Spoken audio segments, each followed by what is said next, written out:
सर्वांना सप्रेम नमस्ते. तुम्ही सगळेजण कसे आहात हा माझा पहिला प्रश्न असेल. त्याचं कारण हे आहे की 30 तारखेला पेपरने किंवा आयोगाने ज्या पद्धतीनं गुगली टाकलेली होती, ह्या गुगलीच्या अनुसारे आपण स्वतःला आणि आपल्या अभ्यासाला जज करत होतो की माझं इथून पुढे काय होणार आहे. परंतु या गोष्टींची बिलकुल काळजी करू नका. त्याचं कारण हे आहे की तुमच्यामध्ये ती उमेद आहे, तुमच्यामध्ये ती ताकद आहे आणि तुमच्यामध्ये ते सामर्थ्य आहे जे स्वतःला सिद्ध करू शकता. म्हणून ज्याच्याजवळ उमेद असते तो कधीही जीवनामध्ये हरू शकत नाही. आणि मला असं वाटतं की MPSCची तयारी करणारे माझे सगळे जे भावी अधिकारी मित्र आणि मैत्रिणी आहेत, ह्या कधीही आपली उमेद किंवा आपला उत्साह कमी करू शकत नाहीत. ही पहिली गोष्ट आहे. आणि तुम्ही जो आज संघर्ष करताय, कदाचित हे उद्या खूप मोठं सामर्थ्य आणि खूप मोठं साम्राज्य उभा करतंय. त्याच्यामुळं गिवअप, नेवर गिवअप ही जी कन्सेप्ट आहे तर ही आपल्याला अगदी तंतोतंत लागू करून घ्यायची आहे. आणि तुम्ही जर माघार घेतली तर जिथून माघार घेता तर तिथपर्यंत तुम्ही जो प्रवास आहे तो खूप सोपा करून ठेवलेला असतो, हा आपल्या पाठीमागून येणाऱ्या प्रतिस्पर्ध्यांसाठी. आणि म्हणूनच माघार घ्यायची नाही. पहिली गोष्ट, हार मानायची नाही. कधीही नकारार्थी विचारावरती काम करायचं नाही. आणि जी आपली एनर्जी आहे ही आपली एनर्जी माणुसकी पहिली गोष्ट. आणि दुसरी गोष्ट, आपल्याला दैनंदिन कामामध्ये कसं प्रगतीच्या पथावरती किंवा कसं यशस्वीतेच्या आपल्या या शिखरावरती जाण्यासाठी रोज एक पायरी नवीन आणि चांगल्या पद्धतीनं चढता येते, याचा तुम्ही प्रयत्न केला पाहिजे. आणि म्हणूनच मगाशी जी मी लाईन बोललो होतो की आजचा संघर्ष हे उद्याचं खूप मोठं साम्राज्य उभा करते आणि त्या साम्राज्याचे साक्षीदार राजे आणि महाराजे हे तुम्हीच असणार आहात, विजेता तुम्हीच असणार आहात. आणि त्याच्यासाठी तुम्ही सगळेजण सज्ज झालं पाहिजे. म्हणून आज संघर्ष करत राहा, मोठं साम्राज्य तुमचं उभं राहतंय. नमस्ते, मी सचिन गुळीक, हिस्ट्री बाय सचिन गुळीक या यूट्यूबच्या चॅनलमध्ये तुम्हा सर्वांचं स्वागत आहे. आपण अतिसंभाव्य प्रश्नांची सिरीज राज्यसेवा पूर्व परीक्षेसाठी सुरू केलेली आहे. पहिल्या भागामध्ये मी 15 प्रश्न घेतले होते, प्राचीन भारताचा इतिहास. भाग 2 नंबरमध्ये तुमचं सगळ्यांचं स्वागत करतो. आणि भाग 2 मध्ये आपण विषय जो छेडणार आहोत तो फक्त मध्ययुगीन भारताचा इतिहास, मध्ययुगीन भारताची सुरुवात कशी झाली होती. आणि त्यामध्ये अर्धा पार्ट आपण इथं 10 प्रश्न, जास्त वेळ न घेता, प्रॉब्लेम्स असल्यामुळं जास्त वेळ न घेता मी कमी प्रश्न आणि कमी बोलून तुमच्यापर्यंत जास्त माहिती पोहोचवण्याचा प्रयत्न करतोय. भले हे प्रश्न साधे असतील, थोडेसे क्रिटिकल असतील किंवा डिसिजन मेकिंग बेसवरती असू शकतात, पण तुमच्यापर्यंत इन्फॉर्मेशन पोहोचवणे हा या प्रश्न सिरीज अतिसंभाव्य प्रश्न आणि त्याचं विश्लेषण या व्हिडिओचा हा उद्देश आहे.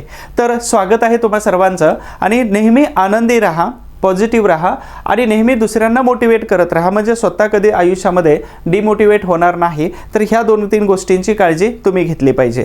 तर मी सचिन गुळीक, हिस्ट्री बाय सचिन गुळीकमध्ये तुम्हा सर्वांचं स्वागत करतोय. आणि आपण पहिल्या प्रश्नाकडे वळतोय. परंतु पहिल्या प्रश्नाकडे वळण्याच्या अगोदर एक छोटीशी सूचना आहे की तुम्हाला संपूर्ण अभ्यासाचं साहित्य हे आपण अगदी तुम्ही हा हिस्ट्री फॉर ऑल हा जर टेलिग्राम चॅनल जर पाहिला तर इतिहासाचं मी त्याला विश्वकोश बनवलेला आहे. म्हणजे तिथं राईट साईडला तिथं सर्चिंग हा ऑप्शन असतो. टेलिग्राम कोणताही ओपन केला तर बाजूच्या 3 डॉट्सवरती क्लिक केलं की सर्च नावाचा एक ऑप्शन दिसतो. त्या सर्चमध्ये तुम्ही इतिहासामध्ये जे वाचलेलं आहे, तुम्हाला जे आठवतं ते जर तिथं सर्च जर केलं तर या आपल्या टेलिग्राम चॅनलवरती ती माहिती मिळून जाते. तेवढी माहिती त्यावरती टाकलेली आहे. मग ती माहिती पोस्टर स्वरूपामध्ये आहे किंवा वर्ड्स किंवा काही मॅटर्स किंवा पॅसेजेसमध्ये टाकलेले आहे.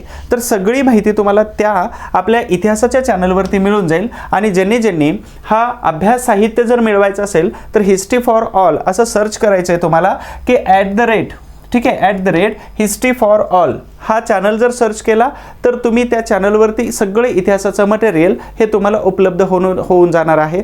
तुम्ही घ्या आणि त्याचबरोबर तुम्ही सगळ्या तुमच्या मित्रांना सुद्धा हा चॅनल जॉईन करायला सांगा. अजून एक या चॅनलची खूप महत्त्वाची गोष्ट ही आहे की याचे फॅमिली मेंबर्स जवळपास 65,000 प्लस होऊन गेलेले आहेत. आणि तुम्ही सगळेजण जॉईन केला त्याच्याबद्दल तुम्हा सर्वांचं पहिल्यांदा आभार आहे. महत्त्वाची गोष्ट, व्हिडिओ सुरू करण्याच्या अगोदर या इतिहासाच्या आपल्या हिस्ट्री बाय सचिन गुळीक या चॅनलला जर सबस्क्राईब केलं नसेल तर सबस्क्राईब करून ठेवा. खाली पटकन सबस्क्राईबचं बटन आहे त्याच्यावरती सबस्क्राईब करून जा. कारण असेच दर्जेदार व्हिडिओ हे तुमच्यापर्यंत एक्झाम ओरिएंटेड माहिती घेऊन येऊन जाणार आहेत. आणि जर तुम्हाला नोटिफिकेशन मिळवायचं असेल तर हा व्हिडिओ सबस्क्राईब करून ठेवा, हे सगळे चॅनल सबस्क्राईब करून ठेवा. तर ही सूचना आहे. त्याच्यानंतर अजून एक महत्त्वाचं, आतापर्यंत झालेल्या परीक्षेसाठी मी जेवढे व्हिडिओज बनवलेले आहेत हे सगळे व्हिडिओज जयंती विशेषमध्ये सगळ्या महत्त्वाच्या व्यक्तींच्या जयंतीचे व्हिडिओ टाकलेले आहेत. त्यानंतर अतिसंभाव्य गट ब आणि गट क या परीक्षेसाठी जे व्हिडिओ घेतलेले होते ते इतिहास कॉमन आहे आणि म्हणून प्रश्नांचा आणि विश्लेषणांच्या माध्यमातून हे व्हिडिओ सगळे बघून घ्या. IMP फॅक्टरचे जवळपास 5 व्हिडिओ आहेत आणि EMPSC कट्टावरती 1 व्हिडिओ टाकला पहिला, तर टोटल 6 व्हिडिओ बघून घ्या ज्या फॅक्ट तुम्हाला पूर्व किंवा मुख्य परीक्षेमध्ये इतिहासात विचारल्या जातात. ठीक आहे, यानंतर आपण मुख्य प्रश्नाला सुरुवात करतोय. तर मुख्य प्रश्न मध्ययुगीन भारताचा इतिहास हा सुरू होतो कधी, तर 750 पासून आपल्याला हा 1857 पर्यंत किंवा ईस्ट इंडिया कंपनी भारतामध्ये दाखल झाली तिथपर्यंत आपल्याला हा इतिहास घ्यायचा आहे. तर भारतामध्ये ईस्ट इंडिया कंपनी 1600 मध्ये आली. त्यांनी 1757 मध्ये प्लासी असेल, 1764 मध्ये बक्सार असेल आणि 1857 मध्ये सर्वात मोठा विद्रोह आणि त्याच्यानंतर कंपनीची सत्ता जाऊन भारतामध्ये ईस्ट इंडिया कंपनीच्या ऐवजी इथं ब्रिटिश राजकारण सुरू झालेलं होतं किंवा त्यांची सत्ता सुरू झाली. तर तिथपर्यंत आपल्याला सविस्तरपणे हा मध्ययुगीन भारताच्या इतिहासामधले सगळे क्वेश्चन्स, परंतु मी अर्धेच क्वेश्चन 10 क्वेश्चन इथं कव्हर करतोय. ठीक आहे, तर तुम्हाला कारण सांगितलेलं आहे. आता पहिला प्रश्न घेतोय की मोहम्मद गजनी यांच्याबद्दल योग्य विधान ओळखा. काय सांगितलं? योग्य विधान ओळखा असं सांगितलेलं आहे. मग योग्य विधान कोणतं आहे? तर विधानं 2 दिलेले आहेत की अ आणि ब ही 2 विधानं दिलेली आहेत. तर खलिफाकडून अमीन उल मिल्लत ही पदवी त्यांनी मिळवली, पहिलं विधान आहे. दुसरं विधान आहे खलिफाकडून यामीन उल दोलाह ही त्यांनी पदवी दुसरी मिळवलेली होती. तर याच्या अर्थ काय होऊन जातात ही पहिली गोष्ट आहे. त्याच्यानंतर मोहम्मद गजनी कोण होता? तर यांचं नाव भारतीय इतिहासामध्ये एक लुटारू असं घेतलं जातं. महत्वाची गोष्ट आहे, यांना लुटारू म्हटलं जातं आणि भारतामध्ये लूट करणे हा त्यांचा उद्देश होता. महत्वाची गोष्ट. त्यानंतर खलिफा ही कन्सेप्ट आली. खलिफा म्हणजेच कोण? तर जगातील जेवढे काही मुस्लिम आहेत ह्या मुस्लिमांचा धर्मगुरू म्हणजेच खलिफा. आता हे मुस्लिम शासक म्हणजे मुस्लिम सत्ता सुरू झाल्या. आता चर्चेत एक मूव्ही चालू आहे केरला स्टोरी. मला असं वाटतं की भारतामध्ये अशा किती जरी स्टोरीज येऊ द्या किंवा भारतामध्ये अशा किती जरी डायरीज आल्या तर ह्या भारतामध्ये ह्या डायरीज आणि मूवीज स्टोरीज याच्यामध्ये भारत अडकला आणि कधी भारतातल्या फाईल्स पाकिस्तानमध्ये पोहोचल्या कळालंच नाही. ठीक आहे, तर तो जाऊ द्या म्हणजे डॉक्युमेंट्स. पण मला असं वाटतं की आपण एक नवीनच डायरी क्रिएट करायची. ती डायरी असेल आणि स्टोरी पण असेल, तर ती आपली MPSC स्टोरी असेल आणि ती आपली MPSCचीच डायरी असेल. याच्याकडे दुर्लक्ष करून द्या. आणि जर तुम्हाला त्या मूव्हीचा रिव्ह्यू बघायचा असेल तर ध्रुव राठी या एक यूट्यूबरचा व्हिडिओ आहे, त्यांनी सविस्तर रिसर्च करून खूप चांगल्या डिटेल्समध्ये सांगितलेलं आहे, बघून चला. आणि अजून एक आहे की कोणतीही भावनिक पोस्ट करू नका. टेलिग्राम असेल किंवा व्हॉट्सअप असेल किंवा सोशल मीडियावरती. आपण एक अधिकारी होणार आहोत ना, कोणाला समजलं नाही पाहिजे की आपण काय लिहितोय. महत्त्वाची गोष्ट आहे. त्यानंतर समर्थन करू नका आणि विरोध पण करू नका. हे महत्त्वाचं माझं सांगणं आहे. कारण आपण एक प्रशासकीय अधिकारी होणार आहोत, तर एक सेक्युलर भूमिकेतून आपण प्रत्येक गोष्टीकडे पाहिलं पाहिजे. ठीक आहे, मला असं वाटतं. तर आपली एक नवीनच डायरी आणि नवीनच स्टोरी क्रिएट करायची. ती डायरी आणि स्टोरी काय असायला पाहिजे? मी ऑलरेडी सांगितलं आहे की MPSCची स्टोरी, ठीक आहे, लक्षात ठेवा, आणि MPSCची डायरी असायला पाहिजे. हे आपली स्वतःची क्रिएट करा. बाकीचं स्टोरी आणि डायरी किती येऊ द्या किंवा डॉक्युमेंट इकडं तिकडं जाऊ द्या, आपल्याला फरक नाही पडला पाहिजे. तर खलिफा म्हणजेच कोण? तर जगातील सगळ्या मुस्लिमांचा धर्मगुरू हा खलिफा असतो. आणि खलिफाकडून यांनी काय केलं होतं? तर अमीन उल मिल्लत ही पदवी मिळवली. अमीन उल मिल्लतचा अर्थ काय होतो? लक्षात ठेवा. तर मुस्लिम धर्माचा संरक्षक हा त्याचा अर्थ होतो. आणि दुसरा आहे यामीन उल दोलाह म्हणजेच काय? तर खलिफाचा विश्वासू. असे 2 पदव्या त्यांनी मिळवलेल्या होत्या. कोण होता? मोहम्मद गजनीने काय केलं होतं? 1000 पासून 1027 पर्यंत भारतावरती तब्बल 27 स्वाऱ्या केल्या होत्या. आणि ह्या प्रत्येक स्वारीचा उद्देश काय होता? तर लूट करणे हा उद्देश होता. लूट का केली जात होते? तर भारत हा मूर्तीपूजक देश आहे आणि मूर्ती जिथं पूजा केली जाते त्या ठिकाणी असणारे पुजारी, ज्या ठिकाणी पूजा केली जाते तिथले असणारे पुरोहित, तर हे पुरोहित त्यावेळी बँकेचं काम करत होते. एवढा सगळा धनसाठा संचय त्यांच्याजवळ होत होता आणि म्हणूनच यांना असं वाटलं की भारत हा मूर्तीपूजक देश आहे आणि ज्या ज्या ठिकाणी देवस्थानाची मंदिरं आहेत, ज्या ज्या ठिकाणी चांगले राजे आपल्या राजवाड्यामध्ये किंवा किल्ल्यावरती संपत्ती गोळा करून ठेवली तर यांना लुटलं पाहिजे, म्हणून यांनी स्थिर प्रशासनाची व्यवस्था कधीच केलेली नव्हती. फक्त काय काम होतं तर लुटारो किंवा लुटायचं काम केलं होतं मोहम्मद गजनीनं. म्हणून 27 स्वाऱ्या. मग याची स्वारी जी आहे तर साधारणतः 25 आणि 26 तर ह्या स्वाऱ्या ज्या आहेत तर यांच्या खूपच प्रसिद्ध होऊन गेलेल्या होत्या. तर आपल्याला माहिती आहे सोरटी सोमनाथ आणि राजपूत आणि जाट यांच्यावर त्याच्या स्वाऱ्या होत्या शेवटच्या, तर ह्या खूप प्रसिद्ध होत्या. ते पण आपण डिटेल्समध्ये बघू. तर खलिफाकडून यांनी अमीन उल मिल्लत आणि यामीन उल दोलाह म्हणजे संरक्षक आणि विश्वासू ह्या पदव्या धारण केलेल्या होत्या. तर मोहम्मद गजनी आणि मोहम्मद गजनी कुठून आलेले होते तर हे तुर्की आक्रमक होते, हे पण लक्षात ठेवा. म्हणजे भारतामध्ये तुर्कांचं आक्रमण यावेळी सुरू झालं आणि तुर्कांचं टार्गेट होतं फक्त लुटून घेऊन जाणे आणि म्हणून हे दोन्ही पण विधानं कशी येतात तर बरोबर आहेत. म्हणून मोहम्मद गजनी हे अर्थातच इथं मोहम्मद बिन कासिम याच्यानंतर सर्वात सक्सेसफुल जर कोण झालं असेल तर मोहम्मद गजनी. मोहम्मद गजनी याचं फक्त टार्गेट होतं लुटून घेऊन जायचं भारताच्या बाहेर आणि दुसरे आले होते याच्यानंतर मोहम्मद घोरी, तर त्यांनी मात्र स्थिर प्रशासन हा भारताला दिलेला भाग होता. तर यांचं कसं होतं प्रशासन, अस्थिर प्रशासन होतं. हे पण खूप महत्त्वाचं वाक्य आहे, हे लक्षात ठेवा. ठीक आहे. आता याच्या उत्तरामध्ये आपल्याला सापडून जातं की दोन्ही उत्तर बरोबर आहेत. म्हणजेच काय येऊन जातं तर अ आणि ब हे दोन्हीच्या दोन्ही ऑप्शन्स काय येऊन जातील बरोबर आहेत. म्हणजे याचं उत्तर जे आहे तर हे अ आणि ब बरोबर आहे. आता दुसरं महत्त्वाची गोष्ट की मोहम्मद गजनी एवढ्या स्वाऱ्या का करत होता, 27 स्वाऱ्या का केल्या होत्या, प्रत्येक स्वारीच्या वेळी त्याला विरोध का नाही झाला आणि प्रत्येक स्वारी सक्सेसफुल का झाली. तर महत्त्वाची गोष्ट आहे की मोहम्मद गजनी याला हवामानाचा अंदाज खूप चांगल्या पद्धतीने आला होता. भलेही भारतीय शास्त्रज्ञांना येत नसेल आता सध्या किंवा काही वेळापूर्वी येत नव्हता, काही दिवसांपूर्वी, आता येत असेल तरी तो भाग नाही आपला. पण मोहम्मद गजनीला मात्र भारतीय हवामानाचा खूप चांगला अभ्यास केला होता आणि म्हणून तो दोन्ही हंगाम सुरू होण्याच्या अगोदर यायचा आणि 2 हंगाम सुरू होण्याच्या अगोदर तो भारतातून निघून जायचा.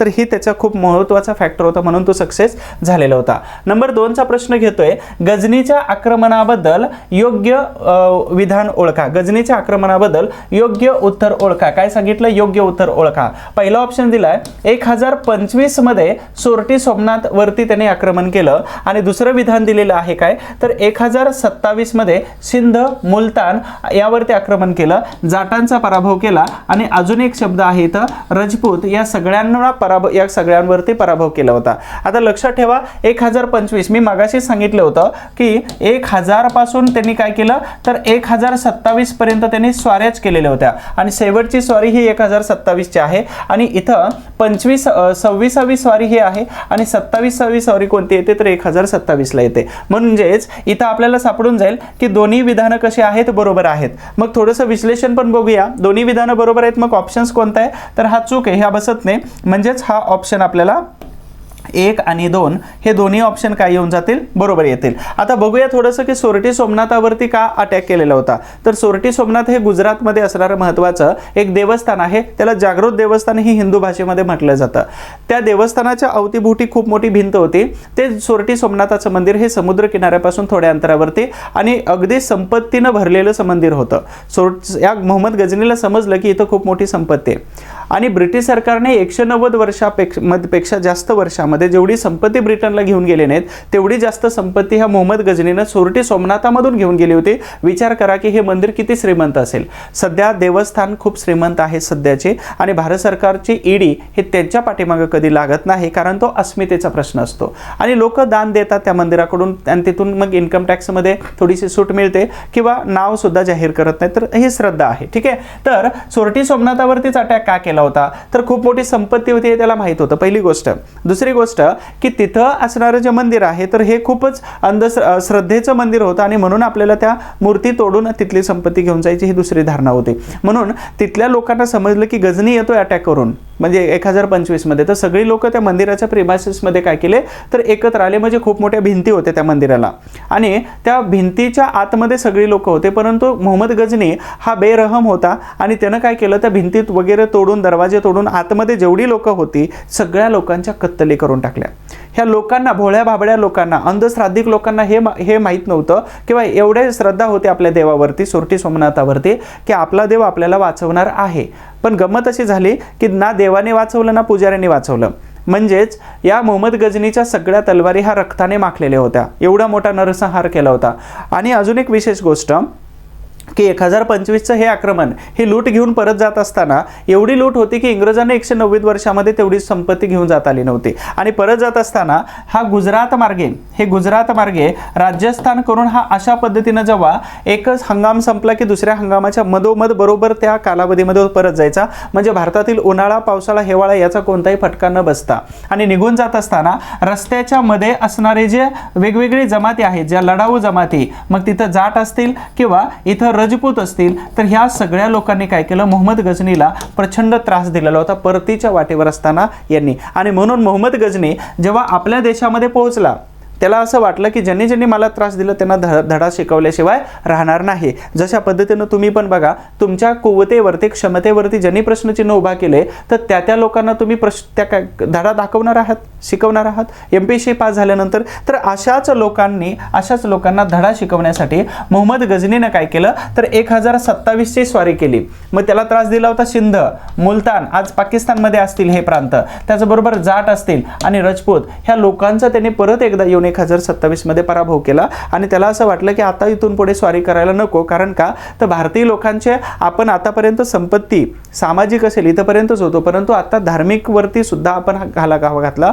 मग हे लोक शांत बसणार नाहीत. आणि म्हणून सोरटी सोमनाथावरती 1027 नंतर, 25 आणि 27 नंतर त्यांनी परत भारतावरती लुटीच्या उद्देशाने कधीच आक्रमण केलेलं नव्हतं. अर्थात तो आलाच नाही, त्याच्यानंतर अंत झाला. मोहम्मद घोरीच्या भावाने तिथली सत्ता आपल्या ताब्यात घेतली, मोहम्मद घोरीला तिथं सत्तेवरती बसवलं आणि मग घोरीच्या भारतावरती आक्रमणाला सुरुवात झाली होती. तुम्हाला अभ्यासाबद्दल काही शंका असेल तर या नंबरवरती फोन करू शकता किंवा माझ्याकडून टेलिग्राम, व्हॉट्सअपवरती काही अपडेट्स पाहिजे असेल तर तुमचं मला नाव पाठवू शकता. मी तुम्हाला काही इन्फॉर्मेशन, काही अपडेट असेल, MPSC असेल, इतिहास असेल किंवा थोडंसं मोटिवेशन, तर या नंबरवरून तुम्हाला व्हॉट्सअपचे मेसेज येत राहतील. सेव्ह करा आणि तुम्ही मित्रांना पण सांगा. त्यानंतर दुसरं नंबर 3 नंबरचा प्रश्न आहे, तर तराईच्या युद्धाबद्दल योग्य विधान ओळखा. तराईचं युद्ध तुम्हाला सगळ्यांना माहिती आहे. मोहम्मद घोरी आणि पृथ्वीराज, महापराक्रमी राजा पृथ्वीराज, हा सर्वात शेवटचा हिंदू राजा म्हणू आपण त्यांना, आणि महापराक्रमी या दोघांमध्ये झालेलं युद्ध होतं. तर तराईच्या युद्धाबद्दल योग्य विधान ओळखा. पहिलं विधान आहे की महापराक्रमी पृथ्वीराज चौहान यांच्याकडून घोरी पहिल्या युद्धामध्ये घोरीचा पराभव झाला होता. ठीक आहे. दुसरा स्टेटमेंट आहे की महापराक्रमी पृथ्वीराज चौहान घोरीकडून दुसऱ्या युद्धामध्ये पराभव झाला. तर पहिल्या युद्धामध्ये घोरीचा पराभव, लक्षात ठेवा, मी इथं हायलाइट केलेले, आणि दुसऱ्या युद्धामध्ये पृथ्वीराज चौहान यांचा पराभव झाला होता. तर हे विधान बरोबर आहेत का? पहिल्या युद्ध, हे जे हे पृथ्वीराज चौहान जे होते, तर हे शाकंभरी, हे कुठले राजा होते लक्षात ठेवा, शाकंभरी किंवा आपण दिल्ली म्हणू किंवा अजमेर. आता अजमेर म्हणजेच काय, तर मी लास्ट लेक्चरमध्ये सांगितलं होतं, मराठा, त्यानंतर राजपूत आणि त्यानंतर पठाण ह्या जमाती कधीच कोणाकडून पराभव स्वीकारू शकत नाहीत. पराभव जर झाला असेल तर षडयंत्रातून पराभव झाला असेल. पराभव जर झाला असेल त्याचा, तर तो फक्त काहीतरी कांड करून पराभव झाला असेल, कूटनीती करून पराभव झाला असेल. असा पराभव त्यांचा होत नाही. मग ते पठाण असतील, राजपूत असतील किंवा मराठी असतील. आणि तुम्हाला सगळ्यांना माहिती आहे यांचा पूर्णतः इतिहास. आता हे पृथ्वीराज चौहान कोण होते, तर राजपूत होते. ठीक आहे. मग बघूया की पहिलं जे युद्ध आहे मोहम्मद घोरी आणि त्याचबरोबर पृथ्वीराज चौहान, तर हे पहिल्या युद्धाचं वर्ष आहे 1191.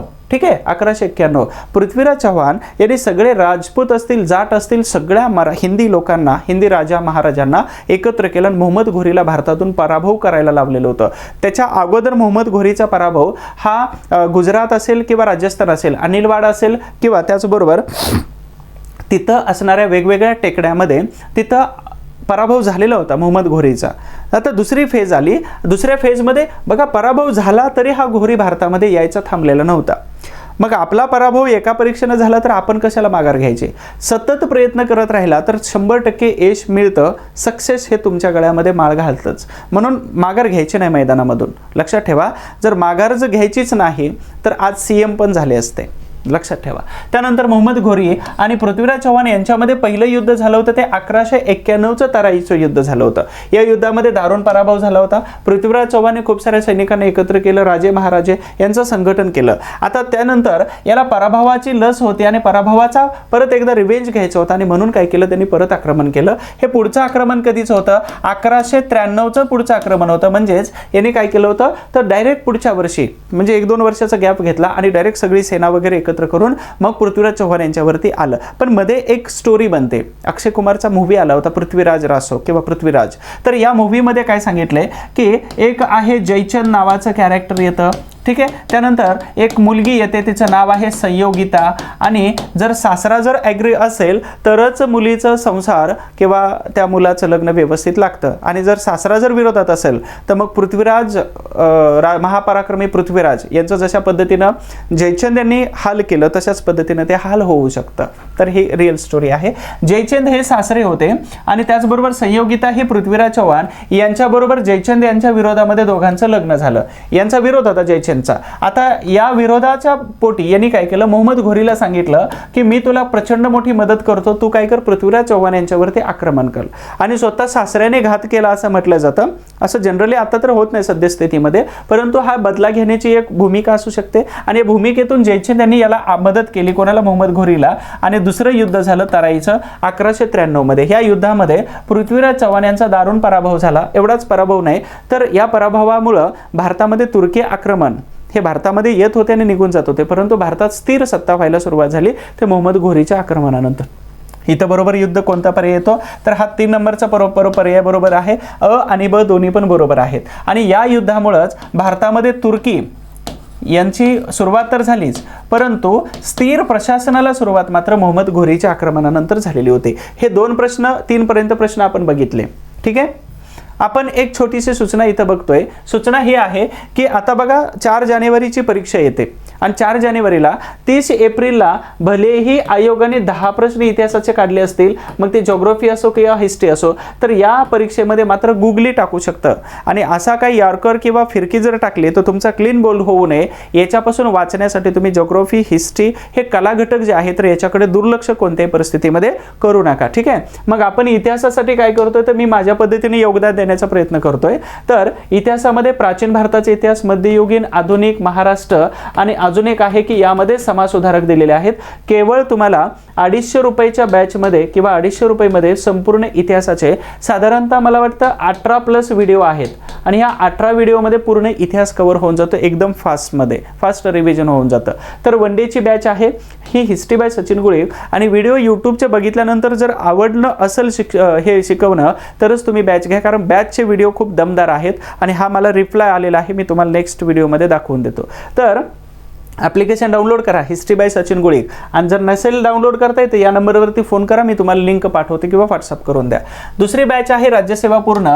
जर तुम्ही या वर्षी ट्राय करत असाल किंवा पुढच्या वर्षी जरी ट्राय करत असाल तर साधारणतः 40पेक्षा जास्त म्हणजे 45पेक्षा जास्त व्हिडिओचे हे बॅच आहे. या बॅचमध्ये तुम्हाला पूर्णतः व्हिडिओ सगळे दिसून येतील. समाजसुधारकांची बॅच आहे. आणि त्यानंतर अजून एक आहे की ज्यांनी या बॅचेस केलेल्या आहेत त्याच्यामध्ये आपण प्राचीन मध्ययुगीन टाकत नाही. तर प्राचीन मध्ययुगीनचे मला 6 व्हिडिओ टाकलेले आहेत आणि हे 6 व्हिडिओमध्ये सगळा प्राचीन, मध्ययुगीन आणि त्याचबरोबर अजून काही फॅक्टचा व्हिडिओ म्हणजे 6पेक्षा जास्त व्हिडिओ तुम्हाला इथं मिळून जातील. आणि ह्या बॅचची फी खूपच कमी ठेवलेली आहे 155. रिस्क घेऊ नका. 5 ते 6 क्वेश्चन एन्शियंट मेडिवल हिस्ट्रीवरती असतात. तर एवढ्या पैशामध्ये तुम्हाला 6-7 व्हिडिओ मिळून जातात, सगळा इतिहास कव्हर होऊन जातो. 250 रुपयामध्ये हेच व्हिडिओ तुम्हाला इथेही मिळून जातील. तर यांनी ऑलरेडी जी ही बॅच घेतलेली आहे तर त्यांच्यासाठी हे बॅच अगदी फास्टमध्ये मी कव्हर केलेले आहे. हिस्ट्री बाय सचिन गुळे हे ॲप्लिकेशन डाउनलोड करा, त्यावरती सगळे येतील. आणि हा ॲप्लिकेशन जर आवडलं असेल तर त्याला रेटिंग पण द्या. 5 स्टार असेल किंवा तुम्हाला जे आवडतं किंवा तुमचा जो रिव्ह्यू आहे तो मांडा आणि सांगा त्यामध्ये तुमच्या या सूचनांचं पालन केलं जाईल किंवा स्वागत असेल तुमचा नेहमी बोलण्याचं. नंबर 4चा प्रश्न घेतोय. खिलजी सुलतान दिल्ली सुलतानशाहीचा योग्य क्रम लावा. दिल्ली सुलतानशाहीचा योग्य क्रम लावा असं म्हटलेलं आहे. आता ह्या दिल्ली सुलतानशाहीचा योग्य क्रम, मग सुलतानशाही सुरू कधी झालेली होती तर तुम्हाला सगळ्यांना माहित असेल की भारतामध्ये मोहम्मद घोरी हा निघून गेल्यानंतर त्याने आपला गुलाम कोण होता तर कुतुबुद्दीन ऐबकला भारतामध्ये ठेवलं आणि ऐबकला जिंकलेल्या प्रदेशाचा संरक्षक किंवा रखवालदार बनून ठेवलेलं होतं. तर त्यांनी काय केलं स्वतःला मुक्त करून घेतलं. मुक्त करून घेतल्यानंतर एक घराणं सुरू झालं. तर तो गुलाम होता कोणाचा मोहम्मद घोरीचा आणि गुलाम घराणं गुलाम असल्यामुळे तो सुरुवातीला गुलाम वंश भारतामध्ये सुरू होऊन गेला. मग बघूया की नेमका गुलाम वंश पहिला आहे. त्यानंतर योग्य क्रम लावा म्हणते. आता गुलाम वंश झाल्यानंतर दुसरा वंश कोणता आला तर खिलजी वंश आला. त्यानंतर हे खिलजी आले, तुगलक आहेत, सय्यद आहे आणि लोधी. मग तुम्हाला जर याचं उत्तरच माहित नसेल तर मात्र अंदाज लावता येऊ शकतो. तो अंदाज काय आहे तर गुलाम हे पहिले आलेले होते. गुलाम हे पहिलं घराणं झालं. ठीक आहे, गुलाम हे पहिलं घराणं झालं 1206 मध्ये, पहिली गोष्ट. आणि दुसरी गोष्ट ही आहे की दोन गोष्टी फक्त शोधा की सर्वात शेवटचा वंश कोणता होता किंवा सर्वात शेवटचं घराणं तर इब्राहिम लोधी. बाबरने कोणाला हरवलेलं होतं इब्राहिम लोधी. कितीची लढाई आहे 1526 ची. कोणती लढाई आहे तर पानिपतची पहिली लढाई येते. ठीक आहे, पानिपतची पहिली लढाई. मग इब्राहिम लोधी हा शेवटचा झाला. म्हणजेच इथं हा पहिला आणि हा शेवटचा लोधी घराणं. तर इथं सुरुवातीला आहे का बघा कुठे सुरुवातीला आहे. ठीक आहे, सुरुवातीला आहे आणि हे ई हे शेवटी येतं. तर इथं ई नाही. ठीक आहे, हा ऑप्शन कट झाला. हे दोन्ही ऑप्शन नाहीत. म्हणजेच एकच ऑप्शन राहतो ब क ड ई. अर्थातच इथं 1206 ला सुरू झालेलं आणि 1526 ला संपलेलं हे लोधी वंश. म्हणजेच पहिल्यांदा गुलाम आला, त्याच्यानंतर 1290 मध्ये खिलजी वंश आला, त्याच्यानंतर तुघलक वंश आला, सय्यद वंश आला आणि नंतर लोधी. म्हणजे जवळपास या सगळ्या शासकांनी कितीतरी वर्ष 1206 पासून साधारणतः 1526 पर्यंत राज्य केलेलं होतं. किती घराणे होते टोटल 5 घराणे होते, 5 वंश झालेले होते. तर यावरती अजून एक प्रश्न टाकतो म्हणजे तुम्हाला सविस्तरपणे आपण जोड्या लावामध्ये कव्हर करून घेऊया. तर आय होप्स तुम्हाला दिल्ली सुलतानशाही समजली. आता दिल्ली सुलतानशाहीमध्ये बादशाही किंवा बादशहा हे पद घेतलेलं आहे का नाही. तर या सुलतानाने मग पहिला सुलतान कोण होता मुस्लिम शासक तर कुतुबुद्दीन ऐबक हा त्याचा पहिला शासक झाला. पहिला मुस्लिम होता की जो सुलतान बनलेला होता. परंतु लक्षात ठेवा 1206 मध्येच काय केलं तर याचा मृत्यू झालेला होता. 1206 नंतर या कुतुबुद्दीन ऐबकचा पोलो सदृश खेळ खेळताना त्याचा मृत्यू झालेला होता. आणि मग 1210 नंतर मात्र इथून पुढे वेगळे 2 नंबरचे शासक सुलतान सुरू झाले. पुढील प्रश्न घेतोय आपण वर्णनावरून सुलतान ओळखा. वर्णनावरून सुलतान ओळखायला सांगितले. सुलतान म्हणजे मुस्लिम सत्ता सुरू झाली होती, परंतु सुलतान इथं कोणता आहे तो ओळखायचा आहे आपल्याला. तर घोरीचा विश्वासू गुलाम होता. मुलीचा विवाह गुलाम अल्तमश याच्यासोबत लावलेला होता. कधी हा जेव्हा सुलतान बनलेले होते. ठीक आहे, हा जेव्हा सुलतान बनले तर त्यावेळी एक गुलाम होता अल्तमश आणि याच्याबरोबर त्याचा विवाह लावला. त्यानंतर सुलतानचा मृत्यू 1210 मध्ये पोलो खेळताना झाला. ऍक्च्युअली मी थोडंसं विश्लेषण पाठीमागच्या प्रश्नात केलं होतं. किरमानचा राजा ताजुद्दीन याल्दोजच्या मुलीशी त्याने स्वतः विवाह केला होता. कारण का तर याल्दोज हा बाजूचा होता कुठं किरमानचा आणि तो प्रशासनाला नेहमी धक्के देत होता, म्हणजे वायबल करायचा प्रयत्न करत होता आणि म्हणून याला बाजूला करण्यासाठी काय केलं तर यांच्या मुलीबरोबर विवाह केला. तर घोरीचा विश्वासू गुलाम होता. त्याचबरोबर अल्तमश आणि 1210 मध्ये. तर तुम्हाला बाकीचं काहीच नाही आठवलं तर घोरीचा गुलाम आणि सुलतानाचा मृत्यू 1210 मध्ये पोलो सदृश खेळ खेळताना झालेला होता. घोड्यावर बसून एका पॉइंट पर्यंत तो चेंडू घेऊन जायचा, तर त्याला पोलो सदृश खेळ म्हणतात. तर या दोन्ही स्टेटमेंट वरून आपल्याला लक्षात येत असेल की कुतुबुद्दीन ऐबक यांच्याबद्दलचं हे स्टेटमेंट आहे. आता तुम्ही सगळ्यांनी दिल्लीमध्ये मेहरोली या ठिकाणी असणारा कुतुब मिनार बघितला असेल, ज्याचं बांधकाम हे अल्तमशने केलेलं होतं. लक्षात ठेवा या अल्तमशने 1232 मध्ये त्या कुतुब मिनाराचं बांधकाम केलेलं होतं. तर याच्या आठवणीसाठी आपल्या सासऱ्याच्या म्हणजे एक सासरा जो जावईला मारण्यासाठी बोलवतो आणि एक जावई असा की जो आपल्या सासऱ्याच्या आठवणीसाठी खूप मोठा मिनार बांधतो, त्याला कुतुब मिनार म्हटलं जातं. तिथंच लोहस्तंभ आहे मेहरोली या ठिकाणी. मी तो पाहिलेला आहे. कधी दिल्लीला गेलात तर खूप छान फोटो काढा, आठवणीसाठी ठेवा आणि खूप हिस्टॉरिकल प्लेसेस आहेत. ठीक आहे, तर याचं उदाहरण सापडलं. बख्तियार खिलजी कोण होता तर बख्तियार खिलजी हा मोहम्मद घोरी बरोबर आलेला एक सरदार होता. याने काय केलं बंगाल आणि बिहार या दोन्ही ठिकाणी आक्रमण केलं आणि अजून एक केलं की हा एवढा विचित्र व्यक्ती होता की यानं बौद्ध धर्माचं नालंदा विद्यापीठ या बख्तियार खिलजीने बंगाल आणि बिहारच्या आक्रमणादरम्यान जाळून टाकलेलं होतं. त्यानंतर मोहम्मद बिन तुगलक याला काय म्हटलं जातं वेडा मोहम्मद असं म्हटलं जातं आणि याचे 4 निर्णय हे खूप विचित्र होते आणि त्याच्यामुळे त्याला वेडा मोहम्मद म्हटलं जातं. 4 निर्णय म्हणजेच कोणते तर शेतीवरती शेतीचा प्रयोग केला, त्याच्यानंतर नाणे प्रयोग केला, त्याच्यानंतर अजून काय केलं होतं तर राजधानी बदलाचा प्रयोग केला होता, ठीक आहे. तर त्यानंतर कर्ज दिलेले होतं वेगवेगळ्या पद्धतीनं. तर हे चारीच्या चारी सगळे प्रयोग याचे फसलेले होते. अल्लाउद्दीन खिलजी तुम्हाला जर माहीत नसेल तर मग पद्मावती नावाचा मूवी बघा, पद्मावत नावाचा. मग खिलजी का डान्स बघा, हा पिक्चर तर बघितलाच असेल तुम्ही सगळ्यांनी, संजय लीला भन्साळी जिंदाबाद, ठीक आहे. तर ह्या सगळ्यांच्या उत्तरामध्ये आपल्याला उत्तर सापडून गेलं कुतुबुद्दीन ऐबक. आणि 1206 पासून 1210 म्हणजे याचा कालावधी हा फक्त 6 पासून 10 मध्येच होता आणि 10 मध्ये गड्याचा मृत्यू झाला होता. तर हे कुतुबुद्दीन ऐबकाचा आहे. कधी लक्षात ठेवा की तुमचा एक विजय आतापर्यंत झालेले सगळे पराभव पुसून टाकू शकतो. आणि म्हणूनच एका सक्सेससाठी, एका विजयासाठी, एका सक्सेससाठी जोपर्यंत आपल्याला हे सक्सेस मिळत नाही तोपर्यंत अतोनात प्रयत्न करायचा आहे. मला असं वाटतं की आपल्याकडे 24 तास सुद्धा कमी पडलेले आहेत असं आपल्याला जोपर्यंत फील होत नाही तोपर्यंत आपण त्याच्यावरती काम करत नाही. म्हणजे अजून एक सांगतो, आमच्या बाबतीमध्ये हे आहे की आम्ही तुमच्यापेक्षा जास्त काम करतो आज. कारण का तर हे सगळं कंप्लीट करायचं आहे, हे सगळं तुमच्यापर्यंत पोहोचवायचं आहे. आणि कोणत्याही विद्यार्थ्यापेक्षा कोणताही त्यातला शिक्षक तो expert, as expert, subject expert हा तुमच्यापेक्षा जास्त काम करतो आज पण. मग तुम्ही लोक का जास्त काम करत नाही, तुम्ही लोक जास्त का अभ्यास करत नाही. तर एक बाकीचं वाटणारी गोष्ट रिअलाइज होते बऱ्याच विद्यार्थ्यांना बोलल्यानंतर किंवा भेटल्यानंतर असं वाटतं. आणि त्याच्यामुळे अभ्यासात कमी पडू नका. आणि लक्षात ठेवा की एक विजय हजारो पराभव हा पाठीमागं सारतो, पुसून टाकतो, ठीक आहे. त्यानंतर पुढील प्रश्न आहे 6 नंबरचा. अल्तमश बद्दल चुकीचे विधान काय सांगितले, चुकीचं विधान निवडा असं सांगितलेलं आहे. तर सर्वात तरुण सुलतान होते, बरोबर आहे. त्यानंतर दुसरं स्टेटमेंट आहे की चांदीच्या शिक्क्यांची सुरुवात यांनी केलेली होती. तर चांदीचे शिक्के यांच्या अगोदर कोणी केलेले होते, तर यांच्या अगोदर ग्रीक हे जे भारतात आलेले होते आणि त्याच्यानंतर गुप्त तर यांनी केलेले होते. परंतु सल्तनतमध्ये कोणी केले होते, तर चांदीच्या शिक्क्यांची सुरुवात ही अल्तमश यांनी केली होती. अल्तमश म्हणजेच कोण सांगितलं मगाशी मी सांगितलं होतं बघा, कुतुबुद्दीन ऐबक यांनी काय केलं होतं, आपल्या मुलीचा विवाह हा अल्तमश या गुलामाबरोबर लावला आणि गुलाम हे नंतर हे झालेले होते सुलतान.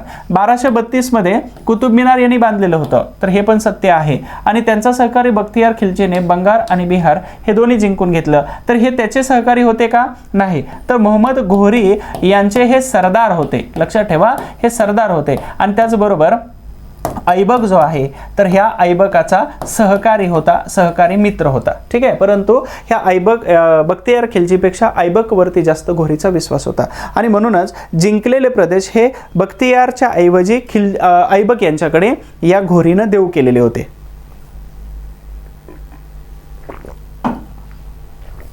म्हणून इथं हे विधान मात्र कसं येतंय, चुकीचं येतं, ठीक आहे. पुढील प्रश्न 7 नंबरचा.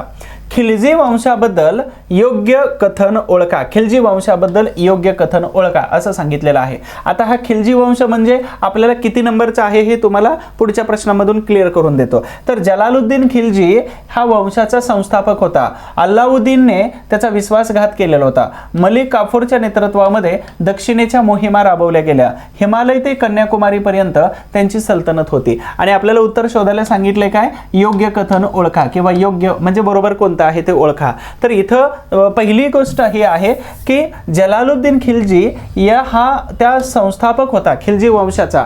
मग तुम्हाला जलालुद्दीन खिलजीमध्ये खिलजी पद्मावत नावाच्या मूवीमध्ये या अल्लाउद्दीन खिलजी यांनी आपल्या चुलत्याची म्हणजे हा कोण होता, त्यांचा पुतण्या होता, लक्षात ठेवा. आणि ह्या पुतण्याने आपल्या विवाहाच्या दरम्यानच काय केलं होतं, ह्या जलालुद्दीन खिलजी या खिलजी वंशाच्या संस्थापकाची हत्या केलेली होती, पहिली गोष्ट. त्यानंतर विश्वासघात केला होता, हे महत्त्वाचं आहे. मलिक काफूरच्या नेतृत्वामध्ये दक्षिण मोहिमा. मलिक काफूर कोण होता, तर 10,000 दिनार होता. 10,000 दिनार. हा दिनार म्हणजेच काय, तर त्यावेळेचं चलन होतं त्यांचं, ठीक आहे. आणि 10,000 रुपयाला विकत घेतला असं त्याचा अर्थ होतो. आणि हा गुलाम होता. आणि त्या मूवीमध्ये आपल्याला TG दाखवले, ट्रान्सजेंडर दाखवले. पण पराक्रमी होता आणि दक्षिण भारत अल्लाउद्दीन खिलजीच्या ताब्यामध्ये येण्याचं कारण फक्त हे मलिक काफूरच्या दक्षिण भारतातील मोहिमा होत्या. मग त्यानं दौलताबादचा किल्ला, औरंगाबादचा किल्ला सुद्धा जिंकला होता आणि नंतर ते ॲज अ कॅपिटल म्हणून ओळखलं जात होतं. हिमालयापासून कन्याकुमारीपर्यंत पसरलेला प्रदेश कोणाच्या ताब्यातला होता? अल्लाउद्दीन खिलजीच्या. तर हे सगळी विधानं कसे येऊन जातात? तर अगदी बरोबर येऊन जातात. ठीक आहे. मला लेक्चर घेताना जसं हे माझं डिव्हाइस डिस्टर्ब करतं, लेक्चर झाल्यानंतर आणि आपल्या अभ्यासाचा वेळ झाल्यानंतर तुम्हाला हे डिव्हाइस बाजूला ठेवायचं नसेल तर काय होऊन जातं की आपण मोबाईलच्या नादामध्ये बरंच काही गमावून बसतो. मला जसं आता डिस्टर्ब केलं तर ना तसं तुम्हाला डिस्टर्ब करू शकतं. तर सगळी विधानं बरोबर आहेत. म्हणजेच कोणतं आहे? तर हे 3च दिलेलं आहे, इथं 3 दिलेलं आहे. सर्व कथन अयोग्य हा ऑप्शन बसत नाही, तर आपल्याला एक ऑप्शन बसतो अ, ब, क, ड हे सगळीच्या सगळी विधानं बरोबर येतात. तर खिलजी वंशाबद्दल हा स्टेटमेंट टाकलं होतं. आपण पुढच्या प्रश्नाकडे वळण्याच्या अगोदर सूचना देतो की वन डेची बॅच ॲप्लिकेशनमध्ये सध्या रन आहे. याच्यामध्ये तुम्हाला जवळपास 18 पेक्षा जास्त व्हिडिओ टाकलेले आहेत. ठीक आहे, लक्षात ठेवा, 18 पेक्षा जास्त व्हिडिओ टाकलेले आहेत. प्राचीन, मध्ययुगीन, आधुनिक, महाराष्ट्र आणि समाजसुधारक सगळे टाकलेले आहेत. त्यानंतर दुसरं आहे की प्राचीन मध्ययुगीनची एक सेपरेट बॅच दिलेली आहे, त्यामध्ये 6 पेक्षा जास्त व्हिडिओ आहेत. तुम्ही सगळेजण बघा आणि ॲप्लिकेशन डाउनलोड करून ठेवा. ॲप्लिकेशनची लिंक हे डिस्क्रिप्शन बॉक्समध्ये खाली दिलेलं आहे. त्याच्यावरती क्लिक केलं की डायरेक्ट तुम्ही प्ले स्टोअरला क्लिक होता जाता आणि तिथून तुम्ही ते ॲप्लिकेशन डाउनलोड करून त्याच्यामधून माहिती घेऊ शकता, हे बॅचेस वगैरे. आणि जर काही अडचण येत असेल ॲप्लिकेशनमध्ये बॅच परचेस करायला तर माझा नंबर दिलेला आहे, तुम्हा सगळ्यांकडे नंबर आहेच. ठीक आहे, सेव्ह करून ठेवला असेल. काही लोकांनी सेव्ह केलाय परंतु मला मेसेज नाही केला. काही लोकांनी मेसेज केलेला आहे, माझंही त्यांना मेसेज जातात मोटिवेशनचा, क्लासेसचा, यूट्यूबचा किंवा अजून काही अपडेट असेल तर तुमच्यापर्यंत पोहोचते. पुढच्या प्रश्नाकडे जातोय. तर पूर्व मध्यकालीन भारतीय इतिहासामध्ये इसवी सन 750 ते 1200 पर्यंतच्या कालावधीला काय म्हणतात? तर संक्रमण काळ, भारतात तुर्की आक्रमणाचा काळ आणि वरीलपैकी सर्व असं म्हटलं जातं. परंतु इथं सांगायचं झालं तर 750 पासून 1200 पर्यंतचा काळ म्हणजेच कोणाचा असेल तर तो भारतामध्ये या वायव्य भारताच्या एरियामध्ये, वाळवंटाच्या भागामध्ये राहणारी एक लढाऊ जमात होती आणि त्यांचं राज्य हे उत्तर भारतापर्यंत पसरलेलं होतं. सर्वात पॉवरफुल कम्युनिटी ती होती. परकीय आक्रमण जरी आलं तर त्यांना फेस करण्याची ताकद ही त्यांच्यामध्येच होती. ठीक आहे, आणि म्हणूनच तुम्ही सगळ्यांनी ओळखला असेल पर्याय कोणता आहे, तर ते राजपूत होते आणि म्हणूनच या कालावधीला राजपुतांचा काळ असंही म्हटलं जातं. राजपुतांचा काळ. तर हे असे सुपुत्र असायचे त्या भूमीमधले की त्यांना पराभव हा कधीच माहीत नव्हता. जशा पद्धतीनं पठाण आणि जशा पद्धतीनं मराठ्यांना, तशाच पद्धतीनं राजपुतांना सुद्धा हा पराभव कधी माहीत नव्हता. त्याच्यामुळं ह्या तुर्की आक्रमणाचा कार्यकाळ असं म्हटलं जातं. परंतु तुर्की आक्रमण 1000 पासून सुरू झालं आणि म्हणूनच हे तुर्की आक्रमण कसं होतं तर हे अस्थिर होतं आणि म्हणूनच याला कालावधी म्हटलं जात नाही. ठीक आहे, तुम्ही सगळ्यांचा प्रश्न पडला असेल की तुर्की आक्रमणाचं पण म्हणता येऊ शकतो, परंतु ते स्थिर नव्हतं ना. स्थिर कधी झालेले तर 1200 नंतर स्थिर झालं, मोहम्मद घोरीच्या आक्रमणानंतर. मोहम्मद घोरीचं आक्रमण 1200 नंतर आहे. मग आपल्या प्रश्नामध्ये काय दिले तर हे दिले आणि म्हणूनच साधे प्रश्न अशा पद्धतीने आपण सिली मिस्टेकने चुकवून टाकतो. ठीक आहे, सेकंड लास्ट क्वेश्चन घेतोय आपण. भारतामध्ये जिजिया कर लावण्याचे श्रेय हे सिंधचा विजेता मोहम्मद बिन कासिम यांना दिले जाते. त्यांनी खालीलपैकी कोणत्या वर्गाला करमुक्त केलेलं होतं? जिजिया कर तुम्हा सगळ्यांना माहिती आहे.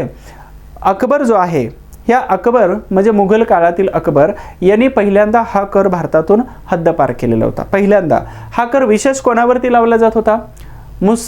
ब्राह्मण समुदायावरती लावला होता. आणि हा कर कोणाकडून लावला गेला याचंही उत्तर आपल्याला माहीत असायला पाहिजे. तर फिरोजशाह तुघलक, तुम्हा सगळ्यांच्या माहितीसाठी हे नाव लक्षात ठेवा.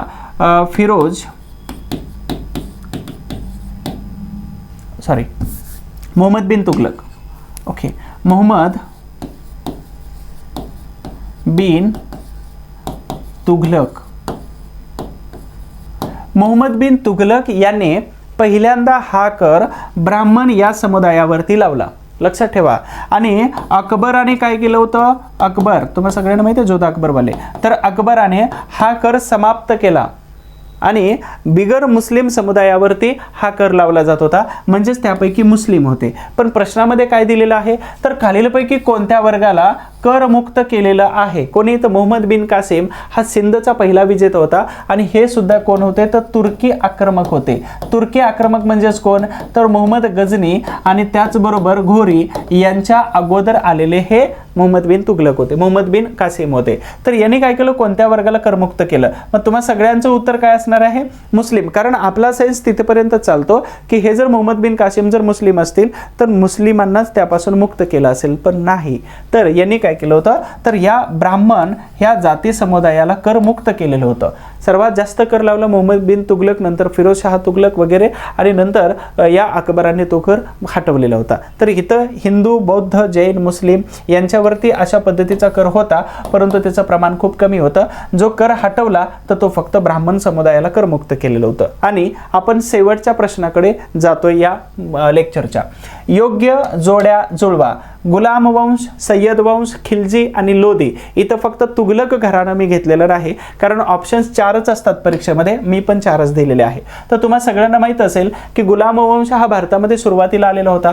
मग गुलाम वंश सुरुवातीला आला तर सुरुवात इथं दिसते आपल्याला कुठं, 1206 मध्ये.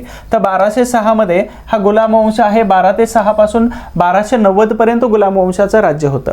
त्यानंतर भारतामध्ये जे आलेले होते तर ते सय्यद खिलजी वंश होता. ठीक आहे. तर इथं सय्यद वंश आहे. सय्यद वंशाला आपण जातोय 1414 पासून 1451 पर्यंत. त्यानंतर खिलजी घराणा आहे, म्हणजेच गुलाम वंशानंतर सुरुवात झाली होती खिलजी घराण्याची. तर खिलजी घराणे आपल्याला जाते 1290 पासून 1320 पर्यंत. आणि लोधी वंश आहे हा सर्वात शेवटचा जातो, म्हणजे 1451 पासून 1526 पानिपतच्या पहिल्या युद्धापर्यंत. मग तुम्हाला सगळ्यांना माहित झालं असेल की नंबर 4 इथं येतो, नंबर 3 इथं, नंबर 2 आणि नंबर 1, 4 3 2 1 असंच उत्तर तुम्हाला शोधायचं आहे. हे उत्तर तुमचं आहे. मग तुमच्या लक्षात आलं असेल की हा वंश कशा पद्धतीने पुढे मूव्ह करत होता, किती वर्ष राज्य करत होता. तर एक शॉर्ट ट्रिक इथं दिलेली आहे मी तुम्हाला, GKTSL. GKTSL आता काय आहे हे, भारतामध्ये या घराण्याची सत्ता होती आणि हे वंश भारतामध्ये सुलतानशाहीमध्ये स्थापन झाले होते. तर GKTSL म्हणजेच काय, तर पहिल्यांदा गुलाम घराणे भारतामध्ये होतं. त्याच्यानंतर के म्हणजेच कोण, तर खिलजी घराणे सुरुवात झाली होती, खिलजी घराण्यांची. नंतर 3 नंबरला आलं तर तुगलक घराणे. यस म्हणजेच काय, तर सय्यद घराणे. आणि सर्वात शेवटचं यल म्हणजेच लोधी. तर हे 1206 आहे. ठीक आहे. त्याच्यानंतर 1206 नंतर हे 1290 मध्ये आलेलं होतं. ठीक आहे. त्यानंतर 1320 ते 1414 पर्यंत. तर हे झालं होतं 1320 पासून 1414. सय्यद घराणे आहे कधीपासून, 1414 पासून, आणि हे घराणे आहे 1451 पासून, लोधी घराणं 1426 पर्यंत. तर आय होप्स यावरती आयोगाने यापूर्वी प्रश्न काढलेला आहे, आत्ता पण प्रश्न काढू शकतो. तर हा मुघल साम्राज्य आणि सल्तनत या दोन्हीवरती अशा फॉर्मॅटमध्ये प्रश्न बनतो, म्हणून मी 2 प्रश्न ह्या सल्तनत या घराण्यावरती टाकलेले होते. तर या घराण्याबद्दलचा हा प्रश्न कंप्लीट झाला. त्यानंतर महत्त्वाचं आहे सर्वात शेवटी, हे जर लेक्चर तुम्हाला कसं वाटलं तर लाईक करा, त्याचबरोबर याला कमेंट करायला विसरू नका, शेअर करायला विसरू नका, आणि तुम्हाला खाली सबस्क्राईब करायला बटन दिलेलं आहे तर ते सबस्क्राईब करायलाही विसरू नका, म्हणजे पुढचं लेक्चर जे आहे तर हे तुम्हाला पटकन समजून जाईल की कधी आहे. आणि अजून एक महत्त्वाचं आहे की जेवढी ताकद आहे आपल्यामध्ये तेवढी पूर्ण ताकद लावून अभ्यास करा. मला असं वाटतं की तुमच्यामध्ये प्रचंड ताकद आहे आणि त्या ताकदीचा वापर आपण जर स्वतःला सिद्ध करण्यामध्ये जर करून दिला तर मात्र आपण MPSC मध्ये राज करू शकतो. आणि प्रशासनामध्ये लागणं खूप सोपं आहे, पण प्रशासनातून काढणं निघणं खूप अवघड आहे. आणि म्हणूनच पूर्ण ताकदीने अभ्यास करा. जेवढा अभ्यास तुमच्याकडून जमतो तेवढा पूर्ण अभ्यास करून घ्या, म्हणजे एकदा प्रशासनात गेलं की तुमचा जॉब सिक्युअर होऊन जातो, तुमची लाईफ व्यवस्थित होऊन जाते. अगदी त्या लाईफची चाकं हे खूप गतिमान वेगाने फिरतात. हे लेक्चर कसं वाटलं लाईक करा, कमेंट करा, शेअर करा, आणि त्याचबरोबर सबस्क्राईब करून ठेवा. आणि हे लेक्चर कसं वाटलं हे कमेंट्समध्ये तुम्ही नक्की सांगायला विसरू नका. नेहमी हॅपी राहा, हेल्दी राहा, इतरांची काळजी घ्या आणि स्वतःच्या तब्येतीची काळजी घ्या. नंतर असं वाटतं की वयाच्या 50-60 वर्षानंतर असं वाटतं की तरुणपणामध्ये पळालो असतं तर बरं झालं असतं, एक्सरसाइज केली असतं तर बरं झालं असतं. हे फील होतं 60-70 वर्षानंतर किंवा 50 वर्षानंतर. म्हणून आजपासून जमेल तसे एक्सरसाइज करा, चाला किमान अर्धा तास तरी. कारण सांगतो की हे आपल्यासाठी 24 तास धडकतंय. मग याचं एवढंच एक टार्गेट असतं की माझ्यासाठी किमान अर्धा तास तरी चाललं पाहिजे. या मनुष्य प्राण्याने आपण अभ्यासाच्या, दैनंदिन जीवनाच्या ह्या रुटीनमध्ये आपण सगळं काही विसरतो. म्हणून किमान याच्यासाठी तरी चाला. ते धडकतंय एक तर आपल्यासाठी प्रायमरी, दुसऱ्यांसाठी आय डोंट नो. ठीक आहे. म्हणून हॅपी राहा आणि नेहमी हेल्दी राहा. स्वतःची काळजी घ्या, इतरांची काळजी घ्या आणि त्याचबरोबर एक्सरसाइज करा. हा माझ्या माध्यमातून तुम्हाला सगळ्यांसाठीचा संदेश असेल. लेक्चर कसं वाटलं हे कमेंट बॉक्समध्ये सांगा. शेअर करायला विसरू नका. त्याचबरोबर thank you so much. Wish you all the best.